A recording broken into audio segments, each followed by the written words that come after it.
Bonjour et bienvenue dans le jardin qui se mange, enfin le jardin. Aujourd'hui on n'est pas dans le jardin, on est dans la cave.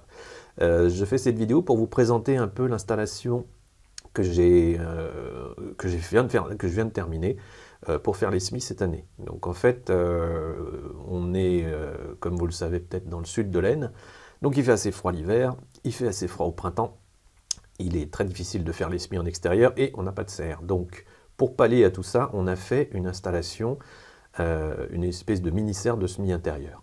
C'est la deuxième année que je travaille de cette façon. L'année dernière, j'avais fait une première version, ça c'est une évolution donc, en deuxième année. Voilà donc l'étagère. Alors l'étagère est protégée en fait du froid et de l'obscurité en fait par un rideau. Hop, on va ouvrir pour voir un petit peu comment c'est fait à l'intérieur. Hop. Donc, alors la base de l'étagère, c'est une étagère Ikea, un ancien modèle, un modèle comme vous n'en trouverez pas aujourd'hui, parce que en fait Ikea, au niveau de ses étagères de cave, c'est pas mal embourgeoisé et on n'est plus du tout à des niveaux de rusticité et des niveaux de solidité comme il y en avait à l'époque où cette étagère a été achetée. Juste pour voir, regardez la taille des vis qui servent à maintenir les montants ici. On n'est plus du tout dans ce genre de construction aujourd'hui, on est vraiment sur des trucs plus légers. Alors, là il y a en fait deux étagères qui ont été reliées l'une avec l'autre, deux sections. Donc l'année dernière j'en avais une seule et j'avais mis 4 niveaux. 4 niveaux qui étaient assez bas. Cette année, en fait, j'ai décidé de ne mettre que 3 niveaux. Donc ça me fait 6 emplacements. Pour une raison simple, c'est que les LED les barres de LED qui servent à éclairer dégagent un petit peu de chaleur et ça faisait sécher en fait la terre dans les plaques de semis. Donc c'était un petit peu embêtant à gérer pour avoir une bonne germination. Là, on a plus de hauteur en plus pour pouvoir mettre des godets et avoir des plantes un petit peu plus grandes et éviter d'envahir le salon au printemps comme ça a été le cas l'année dernière, avec des godets dans tous les sens. Cette étagère en fait a un gros avantage, en tout cas ce modèle-là, parce que par rapport aux plaques de semis que j'utilise, elle a une taille idéale. Les plaques de semis sont celles-ci, elles ont une petite gouttière en dessous, en fait une petite plaque en dessous qui permet de les arroser par en bas.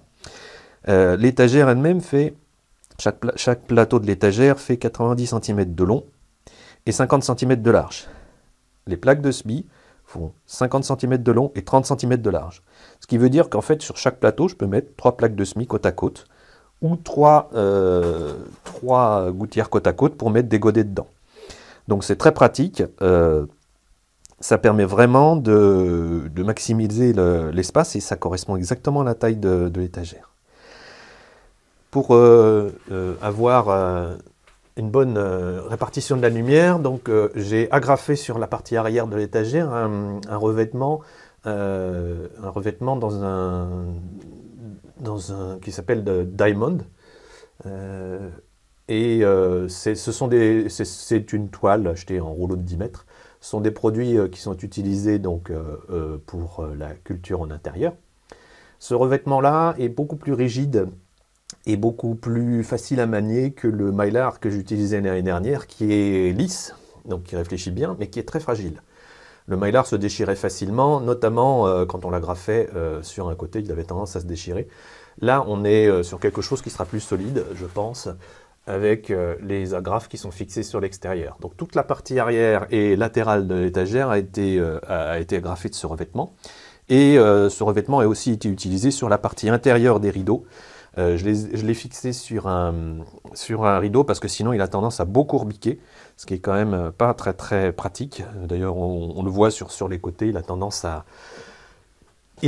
s'enrouler, donc soit on le fixe il aurait fallu le fixer sur une plaque rigide, ou bien ici sur un rideau qui a tendance à le faire tomber un peu plus facilement. Alors, pour la partie éclairage, donc il y a 2 barres de LED par niveau, soit une douzaine de barres de LED, puisqu'il y a 6 niveaux. Il y a eu une rupture de stock sur les barres de LED que j'utilisais l'année dernière, donc j'étais contraint de changer le modèle. Donc voilà le modèle que j'ai acheté cette année. La marque, c'est Secret Jardin. Et le modèle de l'année dernière, Florastar. Alors, cette marque-là, ce modèle-là est quand même beaucoup plus... d'aspect beaucoup plus solide, avec des éléments métalliques autour qui empêchent de se prendre la lumière des LED dans la figure. Et par ailleurs, un gros avantage, c'est qu'ils peuvent être mis en chaîne, c'est-à-dire qu'en fait, vous avez une prise de chaque côté de la barre de LED, et ils sont fixables par des crochets qui sont assez pratiques, comme vous voyez. Les barres de LED Secret Jardin sont prévues pour être fixées sur des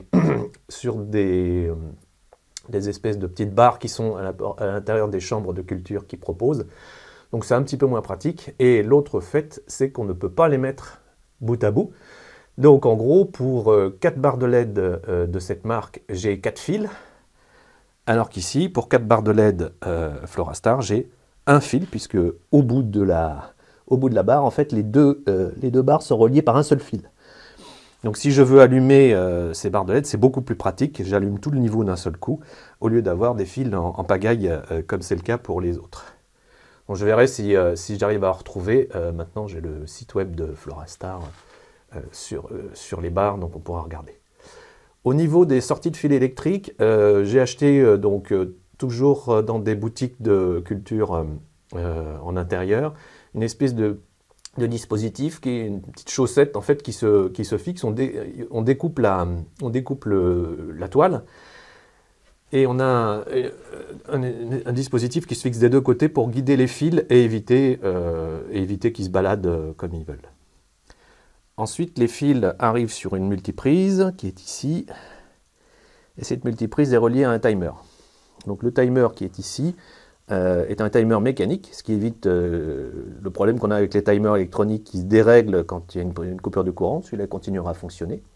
Et ce timer, en fait, me donne, sans avoir besoin d'allumer et d'éteindre manuellement le dispositif, me donne 12 ou 14 heures d'éclairage quotidien. Les lampes à LED chauffent légèrement, mais par contre on n'aura pas une température suffisante une température de germination suffisante pour beaucoup de cultures, puisque la cave est à 10 degrés. À l'intérieur j'arrive à 15, donc il va falloir que je mette un petit chauffage supplémentaire pour chauffer tout ça. Il est ici, c'est un chauffage horticole, c'est un petit modèle. Il sera en bas de la partie de gauche et relié à une prise séparée, et donc il chauffera pour pouvoir arriver à 20 degrés et pouvoir faire germer du basilic ou du poivron. On va voir ce que ça donne maintenant avec l'éclairage. J'allume, attention les yeux. Voilà. Donc les barres de LED du haut, contre toute attente, contiennent plus de LED que celles du dessous et sont plus puissantes. Donc en fait, ça me permettra de gérer des conditions d'éclairement différentes par rapport à celles qu'on a en bas. On a un petit peu moins de lumière ici. Voilà. Donc premier semis dans la semaine pour pouvoir avoir peut-être des laitues et éventuellement des petites cultures d'intérieur. On est encore qu'en janvier, donc pas d'urgence pour les semis, mais en tout cas, c'est prêt. Au-delà de cette installation, j'ai préparé ma table de semis, donc en utilisant là encore la même étagère. Donc voilà la table. Ici, les graines, le bac de graines. Ici, le bac d'étiquettes, donc les étiquettes découpées, donc chicorée pain de sucre, découpées en fait dans des vieilles boîtes de yaourt. Ici, les plaques de semis, donc un petit coup de jet ne leur fera pas de mal. Les sous-coupes de plaques de semis, ici. Et en dessous, des bacs qui contiennent éventuellement ici du terreau de semis et du charbon concassé que je saupoudre dessus pour éviter que ça moisisse. Le vrai mélange et le remplissage des bacs aura lieu ici, dans une ancienne table à langer que j'ai récupérée. Et on a tous les substrats. dans la partie inférieure qui sont prêts à l'utilisation. Je ferai éventuellement des tests de différents terreaux de semis, parce qu'ils ne sont pas tous équivalents. Celui que j'utilise jusqu'ici me donne satisfaction, mais je voudrais vérifier ce que ça donne avec d'autres terreaux, notamment des terreaux Jardiland. Et dernière chose, à côté de l'étagère, j'ai la collection de godets, notamment de godets coloriques, qui me permettra de faire les repiquages le moment venu. Donc en fait, les godets ensuite sont installés dans l'étagère, dans les petites soucoupes de plaques de semis. Voilà, donc voilà l'installation. J'espère que cette année, ça sera mieux qu'en 2021, où l'année n'avait pas été très productive, notamment avec une centaine de plants de tomates mis à la poubelle à cause du mildiou.